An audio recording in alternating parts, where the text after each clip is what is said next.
Showcase of Colorado State University and the work that they've been doing relative to COVID. We're incredibly fortunate to have such a rich educational environment down the street, and they're on the bleeding edge of exciting new things that could help all of us survive through a pandemic in the future.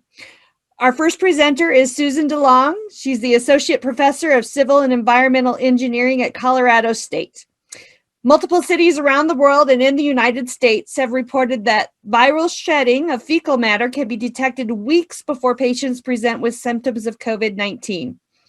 Dr. DeLong and others are implementing an innovative approach to wastewater testing on the CSU campus. Please welcome Dr. DeLong. All right, thank you, Anne. I'm going, okay, I think I'm unmuted, okay. Gonna see if this works. Okay, but that's not my slideshow mode.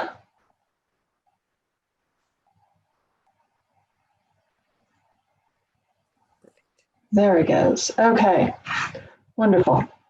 All right, well, thank you for the invitation. I'm going to be sharing with you some of the work that we're doing to monitor the sewer system for SARS coronavirus, both across the state of Colorado and particularly on the CSU campus.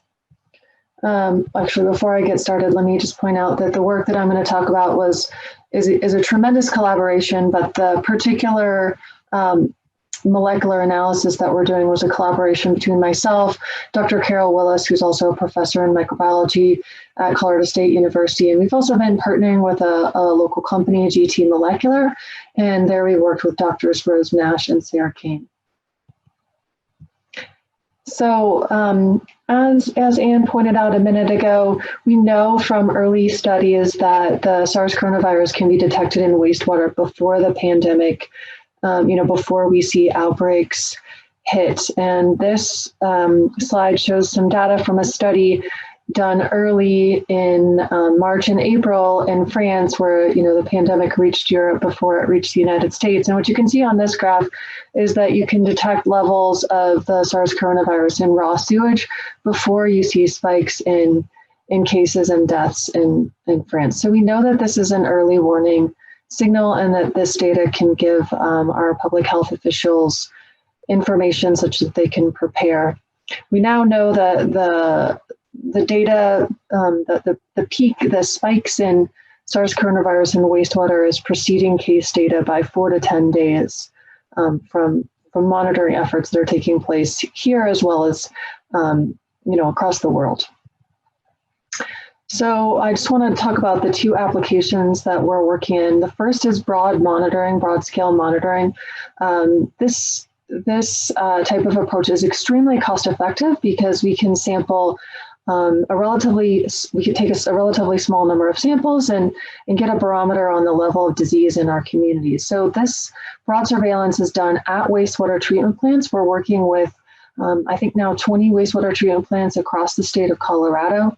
Those treatment plants are providing samples to us, and we are testing them for SARS coronavirus at Colorado State University and providing, I see Anne nodding her head and stuff. Is everything good? Okay. I'm like, no, yes. All right.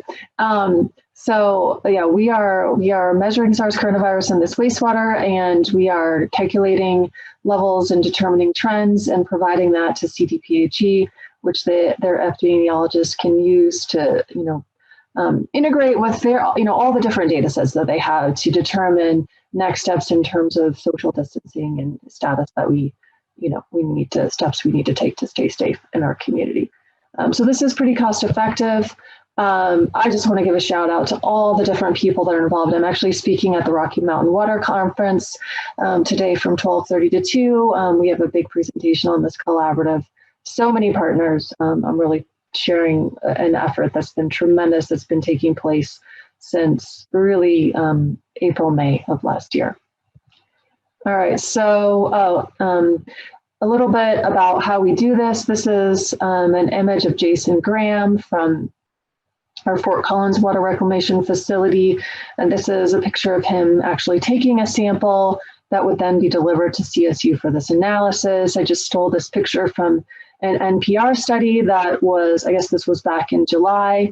This work has been in the news a lot, and everyone likes to come up with very clever titles for the articles, as you can well see there. So then the other application is that we are doing what we're calling micro sewer shed monitoring, and this is where we move up into the community and can take samples from locations like buildings on university campuses. Other ideas that have been floated but not yet implemented here in Colorado are applying these types of methods at schools, meatpacking plants, nursing homes, prisons, etc. It is important to note that the SARS coronavirus is mostly shed in feces before people feel sick. And so we tend to think that residences are the best place to implement this technology, but we are, probably going to be moving into testing some workplaces at Colorado State in the next few weeks, and we'll see the value of these other applications. So at CSU, we collect samples from 17 dormitories. I have a team of 8 students. They get up there out in the field from 6:30 in the morning till 2 in the afternoon, 6 days a week. There's 8 of them, so they take different shifts. Get these samples to our molecular testing lab, where we're able to measure the levels of SARS coronavirus.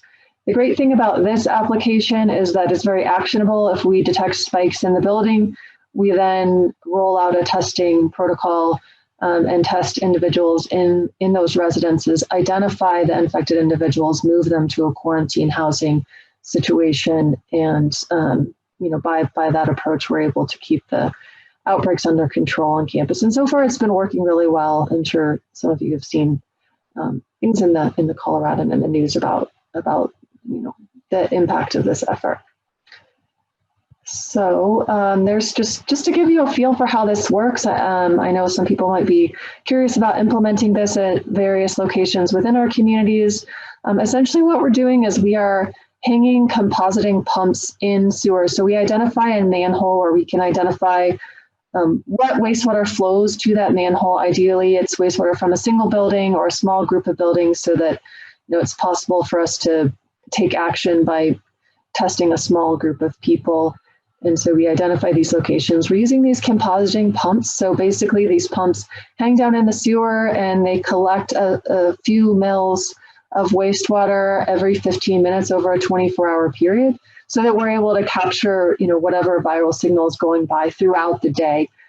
Some institutions or in the news, you might hear people taking grab samples. That's where they would go out to a location like this, take the sewer off, basically dip a big long ladle down there, get some wastewater and take it back to the lab. But if you take a grab sample a year, taking a snapshot in time, and if somebody who is infected with SARS coronavirus contributed to the wastewater in line with that sampling event, you'll detect it. And if they did it 2 hours earlier, you'll miss it. So we're using this compositing pump strategy. It's a little more expensive, but a lot more effective. So this is 3 members of my team here working hard to lift manholes and get these pumps in and out of sewers to collect these samples. I just wanted to give you a real quick idea about some of the molecular methods. So the SARS coronavirus targets that we're monitoring are the same genetic targets that are tested if you go get a clinical test. So if you get a nasal swab and that gets tested with PCR, they're looking for these CDC targets. These are nucleocapsid proteins that are on the surface of the SARS coronavirus, and we're looking for the genes that encode those proteins. So we're basically using the same test. We just have to process the samples differently because it's wastewater and not a nasal swab. The other thing to note about SARS coronavirus is it has its genome in the form of RNA, not DNA. So we're all familiar with DNA genomes. SARS coronavirus has its genome in the form of RNA. So we have to do some different steps to analyze this particular virus. So the way it works is we have composited wastewater from the community for over a 24-hour period. And then we take that back to the lab. There's 3 main steps. We have to remove large solids from the wastewater, as you can kind of imagine. The virus is present at very low concentrations, and we want to have a very low detection limit. So we then have to concentrate the virus. We do this on a filter, an ultrafilter, and then we have to break open the virus and get this RNA genetic material out, which we then quantify by a method that is called reverse transcription digital droplet polymerase chain reaction. And I know you're all going to memorize that.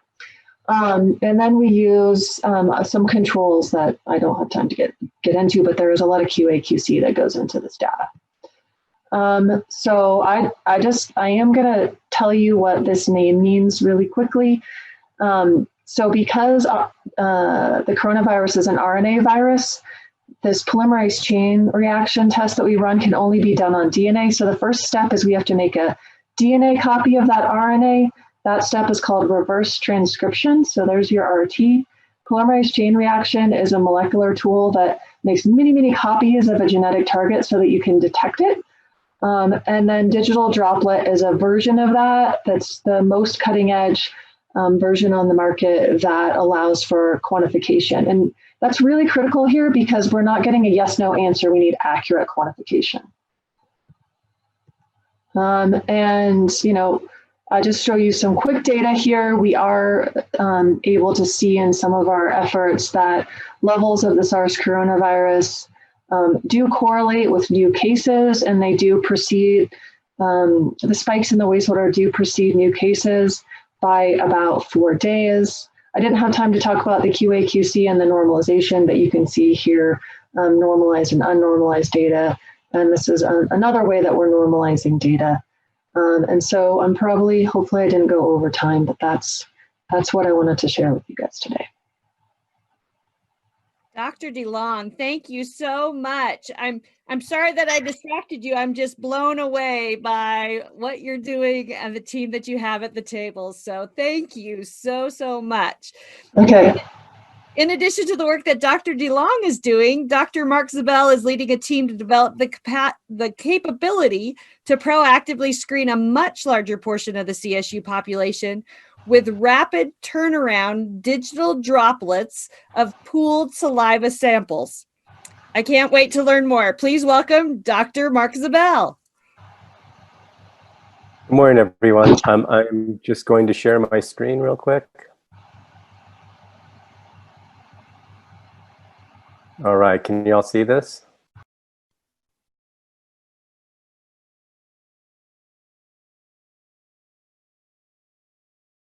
Can you see my screen now? Great. All right, so thank you so much for the opportunity to talk about our test today.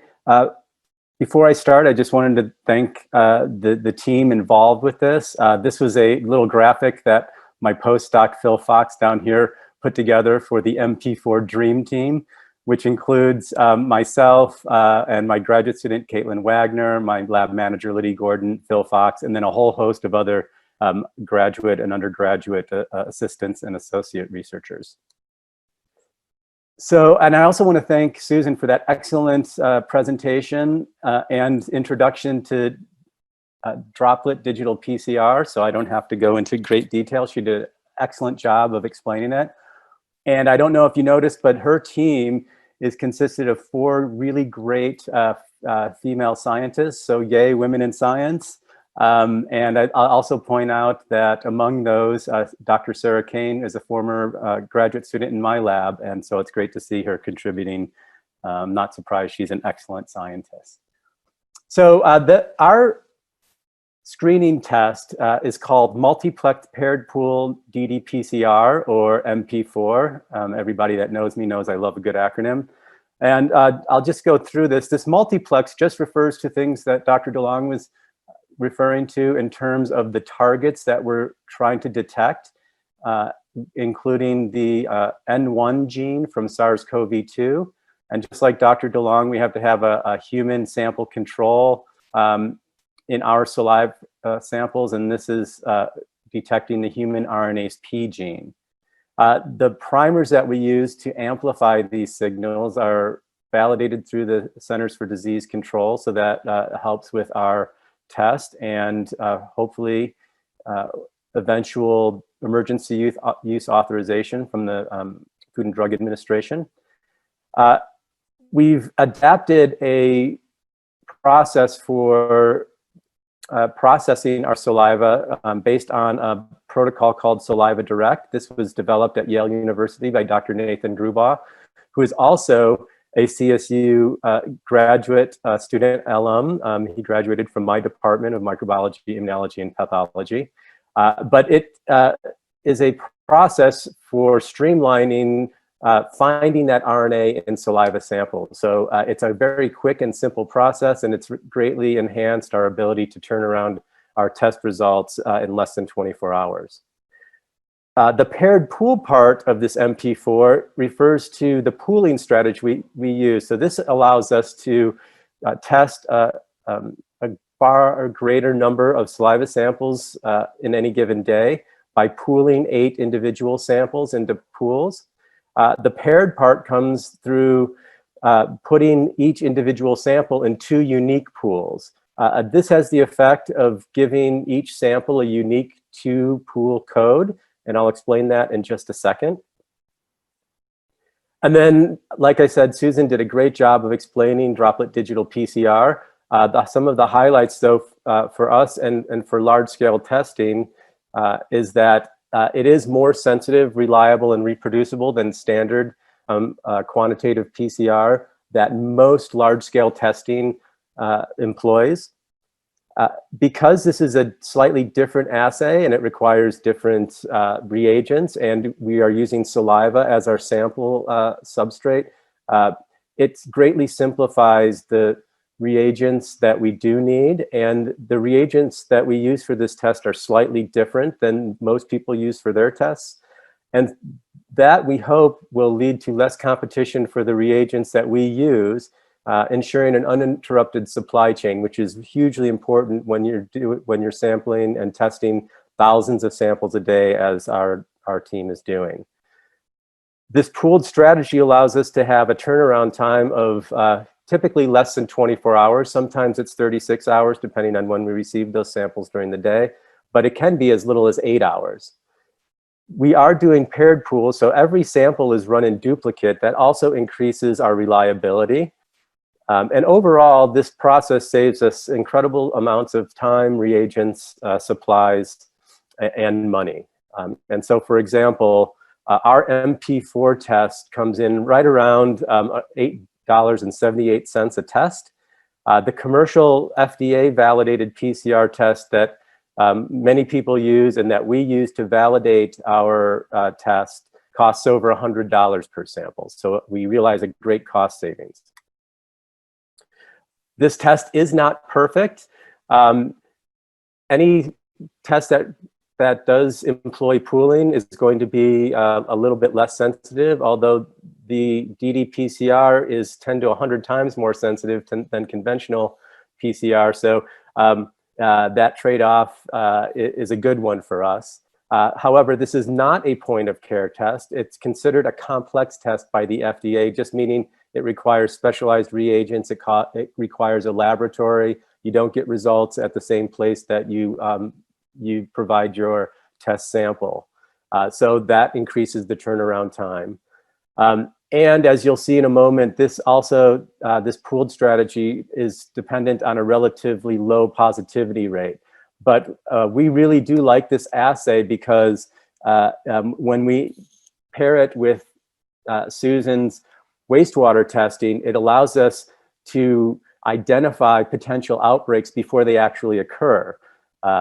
Just like that early signal in wastewater, saliva shedding is an early event in the infectious disease course for individuals. So if we can identify buildings with high wastewater signals and go in and test every individual living in those buildings by this MP4 test and identify them and quarantine them, we hope that it isolates them through their whole infectious disease course, such that they never shed or transmit the virus to anyone. And so far, it looks like that is working out pretty well. So for those of you who like puzzles, there are some rules we have to employ for decoding pools. We do groups of 64 individual samples, and we put those in an 8x8 array. And as I said, each sample will be put into two different pools. So for each 64 samples, we end up with two groups of 8 pools each for 16 pools total. And we have some decoding rules that we have to apply, and we're working to automate this with some algorithms in conjunction with our statistics and modeling groups at CSU. There are some more complex decoding rules, but I think the best thing to do is just kind of show you what I'm talking about. So this is how we create paired pools. So we have the plate. This is a standard 96 well micro titer plate that we use in a laboratory. And you can see we've got 64 different samples in an 8x8 grid. And so when we create pools, we'll create pools, say, in row A with samples 1 through 8, and that will become pool A. And then we'll go down into columns, and we will pool samples A through H into pool 1. Okay, so that creates our 2D pools. And so if we have a sample that is positive out of these 64, say here, that means that pool A will be positive and pool 1 will be positive. And it's the intersection of those two pools that identifies the single positive sample. So that is the most straightforward and really elegant part of the assay. But what happens if we have an additional positive on that plate? Well, we still have an intersection that identifies that as positive. But notice we have two additional intersections here and here that are false positives that we can't tell the difference between the two true positives. Same if we add a third positive in this group of 64, we've now introduced 9 additional potential positives, and we have to rerun each of these 9 individual samples to identify the 3 true positive samples. However, I'm sure you can appreciate that we've now eliminated 55 samples as potential positives. These are all negatives, and we can report those out in as little as 8 hours. There are some other less typical scenarios. So for example, if we have two samples that are positive in the same pool, that creates a 3x2 grid with intersection points at 6 different samples. Here, here, and here, which we also have to rerun. And then, as it turns out, when we modeled this, one of the most simple scenarios is if we have 3 positives in the same pool, we don't have to rerun these at all because it's easy to decode. We know that pool 1 would be positive, and then these 3 intersections would indicate the true positives. So as I said, this works really well if the positivity rate remains low, and we've not modeled this and shown that as the positivity rate does increase, the number of confirmed positives in that first run does decrease, and the number of potential positives or ambiguous positives that we have to rerun continues to increase. So as we hit a positivity rate of around 5%, it's a law of diminishing returns where we're going to have to start running a significant number of individual samples to disambiguate them. But we've built in some flexibility into our assay such that we can do things like do 4-sample pooling, which is much more resistant to the increased positivity rate, as you can see here. We've also explored a 3D pool, so it created a third pool that will triangulate results, and that also is much more resistant to these ambiguous positives. We have not employed this 3D pooling or the 4-sample pooling strategy yet because right now our positivity rate is relatively low, and I'll show you some preliminary results in just a moment. So like I said, we are trying to get this test approved for emergency use authorization through the FDA.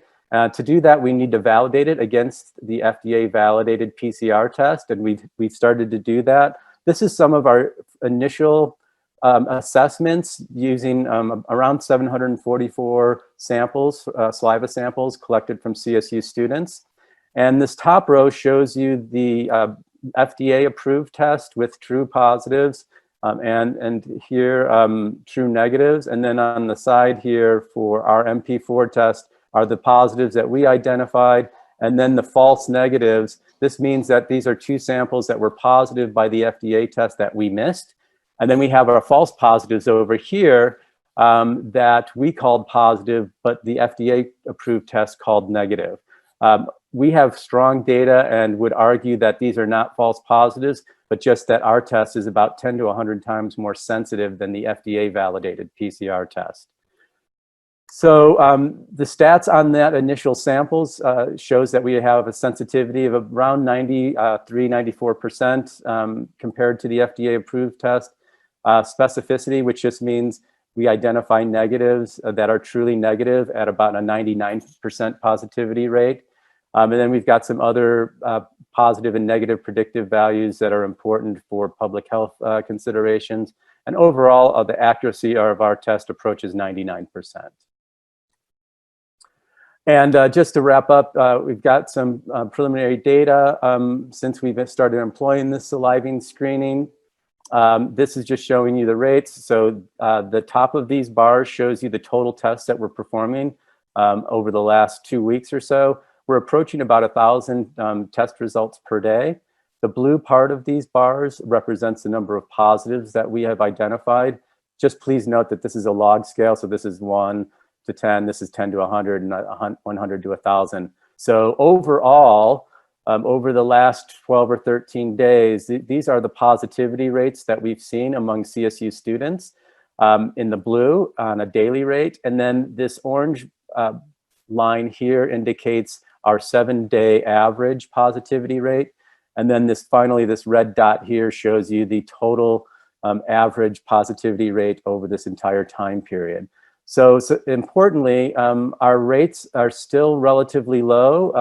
Our 1 week rate has increased slightly to 4%.